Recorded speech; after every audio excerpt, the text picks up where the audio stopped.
Hello, my name is Dara Piri. Today, I'd like to speak on a topic which I think is timely and is really pressing given the state of things all over the world. I'd like to speak about the purpose of education. This is something that I think has been lost pretty much in translation, so to speak. So, in today's world, there is so much attack on education. In fact, just type college degree or is education on your search bar and see the suggestions Google will present to you. I'll do you one better. Type school na scam and see what pops up. For those who may not know what school na scam means, it is a Nigerian catchphrase simply meaning that formal education has no value, or we can say has lost its value, as the case may be. I'm certain in my mind, without a shadow of a doubt, that this is a misleading concept and it is completely false. I'm also convinced that the reason for this is that many people fundamentally do not understand the purpose of education. That's why I'm making this video. So let's go through the motions with me. Let's go through the motions. Last year, I had a conversation with a friend of mine about how it pays authoritarian governments or pseudo democracies to have individuals screaming and shouting school and scam. My position on it is rather simple. It's a very simple position. It will cost politicians a lot more on campaign trails to convince educated people to vote for them than to convince uneducated people to vote.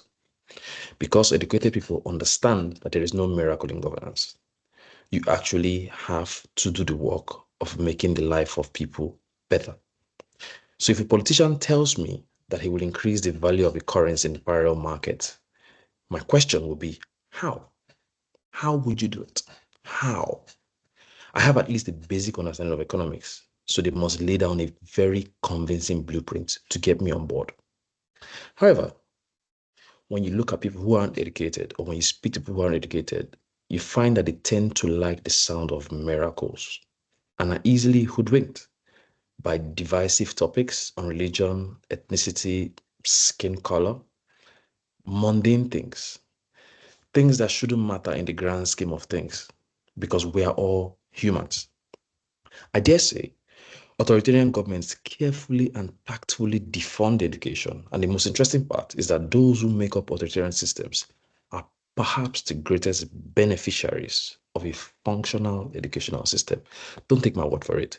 Research them, research their backgrounds. Do you understand economics? Do you understand politics? Do you understand philosophy? Do you understand group behavior? Do you understand marketing? And then ultimately, do you understand the value of education? Okay, this means it pays them to have their citizenry attacking education because it keeps them in power. It allows them to create settings where their children take over from them. An educated person knows more and demands more. But if a greater percentage of the population are uneducated, or as I like to say it, pseudo educated, leaders can be lazy, they can be accountable, and there are simply no consequences. But just hold that thought, hold that thought. The alternative to education is to be perpetually naive, where you remain constant, you're constantly a victim of duplicitous encounters. You are a target, you're a prime target for misinformation. You will be over reliant on people for basic explanations and interpretations of very simple concepts that should otherwise be straightforward for you to understand. And it will be because of the inherent lack of capacity associated with being educated. In fact, it should be a sin to not be educated. You will need help to complete simple forms, basic forms. Now, when I speak of education, remember, education doesn't begin at school. It's very critical to understand this, and this is some of the places where we've missed it. It begins at home, in our environment. It is through education that we learn behavior, and it is through education that we learn how to be productive members of our society. So when people attack education, I wonder, do we truly understand its purpose? Or is it that many people fail to limit the scope of their quarrel with perhaps what level of education we're talking about, or is it the schooling system? If it's an issue with the school or with schooling system, then perhaps it breeds a broader question. Do you know why you go to school? This is where one of the major problems lies. Ask yourself, Why did I go to school? Or why am I going to school? Many people will struggle to find an answer, particularly beyond to gain economic mobility or for livelihood. These are the common answers you get. As an educator, this is where I like to start my conversations with students when I meet them for the first time. I ask, why are you here? Why? And as expected, I get an array of answers ranging from to get a job, to get enlightened, or even to get a promotion. I've also heard because it's what people do, because my parents want me to be here. But to be fair, this is a question that even I asked myself only after graduating from university for my first degree. You see, the issue for many folks is that they've never asked themselves, what do I stand to get out of this? What do I stand to get out of a formal education system? What am I supposed to get out of it? And perhaps maybe even institutions are guilty of failing to prepare students to understand what they should get out of it from a philosophical level. And when you consider that many people make money without any formal education, it becomes clearer why people are more apprehensive about schools and the value of education. But the main thing one should consider is that your goal should be to get educated rather than simply passing through an institution. If the mindset is not corrected, many people will fail to milk the educational system for all its value. My own journey took me down a rabbit hole. I've always understood that education or formal education is supposed to aid you in gaining skills for economic sustenance and even economic mobility, right? I've understood it that way. But the thing is, these are byproducts of what education should give to you. Skills are not the main thing.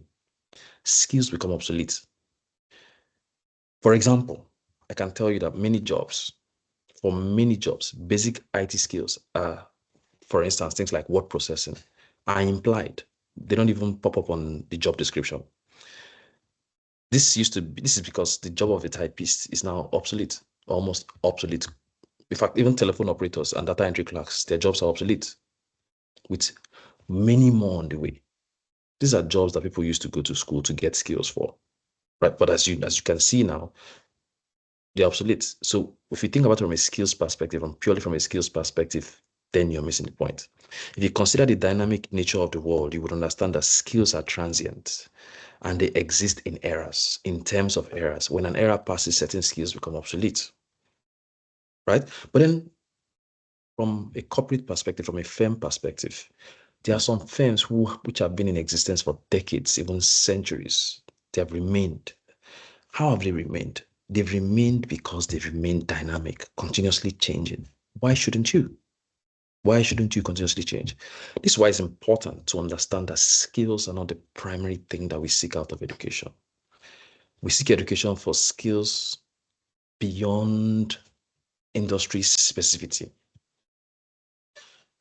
I'll quote something from Albert Einstein. In 1936, Albert Einstein, in one of his essays titled On Education, he said, education is what remains when one has forgotten everything he learned in school. Now, soak that in for a minute, right? If you soak it in, I think it will get you to think about education differently. Education should aid you in the development of your ability to comprehend, to adequately interpret, and sufficiently articulate your thoughts. These are aspects of communication, and without communication, you will be incapable of expression. Simply, you will be incapable of expression. This means you're able to read or listen, analyze, understand, write, and speak clearly. Writing and speaking may not be on the same level. Some people write better than they speak, and some people speak better than they write. But it is a prerequisite to have skills of analyzing, to have the ability to analyze, to listen, to read. People have inherently varying strengths. So obviously, writing and speaking may be different, but everything else should be on par. When we seek education purely for industry specific skills, and then we leave institutions unable to secure jobs, frustration sets in for two reasons. Firstly, we develop tunnel vision, and we can only see opportunities linked to the skills we think we have acquired. Secondly, we fail to realize that central to education is our ability to solve problems. The skills we learn are just how to solve the problems, understanding why a problem exists, Understanding the why of everything allows us to evolve beyond our current scope of vision. If you go to any website of higher institutions of learning, you see that critical thinking and graduate employability skills are the core of what universities want their students to graduate with. Many universities measure the value of their degrees through employability of their graduates. And while employability skills are a core measure of the value of education, I dare say that looking at it simply from that perspective, from that lens, doesn't paint the whole picture. Particularly because even central to employability skills is problem solving and critical thinking. In my own journey of trying to figure out what the value and the purpose of education was, I came across something that I think everyone should read. I came across something by Martin Luther King Jr. in 1947, an article which he wrote titled The Purpose of Education. One of my favorite lines, it says, "To save man from the morals of propaganda, in my opinion, is one of the chief aims of education. Education must enable one to sift and weigh evidence, to discern the truth from the false, the real from unreal, and facts from fiction. The function of education, therefore, is to teach one to think intensively and to think critically. To put it in different words, education should equip you with the capacity to think for yourself, to make decisions for yourself, and then be at one with the consequences of those decisions that you make." This video is not here. I'm not making this video because I'm pushing you to chase after a university degree. No. It's in that getting you to understand what the purpose and value of education is. Not many people ask from formal education what they should be asking from it. This video is also designed to encourage those who are in formal education to demand more. To demand education to give you intellectual freedom, critical thinking abilities, problem-solving skills, decision-making capacity. An educated person must be able to weigh situations and the impact of their decisions, considering the consequences and the impact of such consequences on themselves and their loved ones. Recall that lack of education leads to massive spits of inequality across societies. Therefore, to quarrel with education is to resign yourself to long suffering. Get educated at all costs, formally or informally. Now, it's important to denote that when I say education, informal education is a large part of education. This is why it troubles me when people attack education, because I guess, well, maybe I'm looking at it from an overly analytical perspective, but there are many mediums for this now outside of functional or structured educational curriculum. For instance, if you are limited by maybe funds or whatever, you don't have books. Books are now more accessible than they were 50 years ago, 60 years ago, 100 years ago. You now have the internet. You have Google and thousands of repositories, which you have free access to. But in all, you must learn to reach the right places if you want to get educated. You must learn to reach for more. Education is now easily accessible. But it's important to understand that when going through all these mediums like YouTube and Google and the internet, it's important to understand that you need to know how to search for credible information, how to look for credible sources, because just as education has become more easily available, so has miseducation, right? So the goal is not to be an expert on everything, but is to be knowledgeable enough to identify experts when you see them. The goal of education is to gain critical thinking abilities, problem-solving skills, ability to express yourself, to articulate, to analyze, to interpret, to think out a solution to your problem. It is not purely to gain industry-specific skills. As I've highlighted here, they become obsolete with time. Everything becomes obsolete with time. And then, this is one of the main things. There can be no progress without innovation. And innovation comes from critical thinking and problem solving. It comes from understanding why things are the way they are and what problem is, why these problems exist. And then with this, when you're equipped with this, you begin to develop better hows of doing things. Now, I'll say this, except you're born in the library and have consumed more knowledge than half of the population of the world, you cannot discredit the value of formal education. For you to ignore formal education, you must have access to the level of to elite level education through your network, either because your parents are connected or your guardians have access to industry captains and the most brilliant minds in your environment. Now, I circle environment. Environment is a key factor. In other words, what I've just described as informal education. Do you have access to elite level education by virtue of the networks where you exist? If you do not, then you cannot discredit formal education. Now, before I end, I'll give you some stats, right? And I'll state some facts. A study carried out in Harvard in 2018 found that only 7% of CEOs do not have a university degree. And that those CEOs without university degrees came up through sales and marketing, two professions that require you to understand what makes people tick. In other words, critical thinking, problem solving. How suited is your environment for the kind of education you seek? This is another fundamental component. Your schooling should not interfere with your education because education exists formally, informally. Your schooling should enhance it. Formal education should make you more inquisitive, not less. It should expand your mind beyond your specific field of study. An educated person should be a skeptic. You should question things and you should seek out your own answers. This is the way society improves. This is the way innovation comes. But then, one of the hallmarks of an educated person is that you must also have the capacity to recognize superior arguments, which means even in being skeptical and being cynical, you recognize facts, you recognize superior arguments because you've developed the ability to analyze.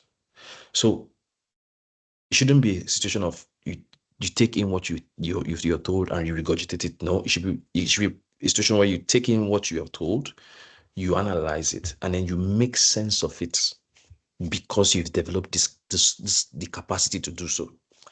An educated person should understand that education is lifelong and schooling is only the beginning. So what you should get out of education is beyond industry specific skills.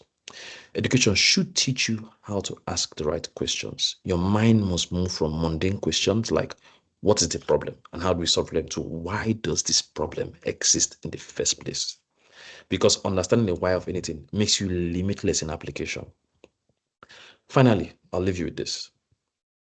Most, if not all, of your leaders have the best education money can buy. And even when they don't, they ensure that their kids, their guardians, their offsprings, their dependents get the most education, the best education money can buy within their reach. Why do you think that is? I can go on and on and on and on and on and on. But the main thing I want us to capture here is that if you belong to a society where they attack education and they frown education, fundamentally, your leaders are going to be less and less accountable because you would simply, or as a society, you have less and less people with the capacity to demand more because you'll be engaged with with mundane things. You'll be preoccupied with things that do not matter on the grand scheme of things. The leaders will become lazy. In fact, it benefits them because there's no critic. There's no one with the capacity to even understand when they are making mistakes. There's no one to understand with the capacity to understand when they make bad deals that do not favor the wider population.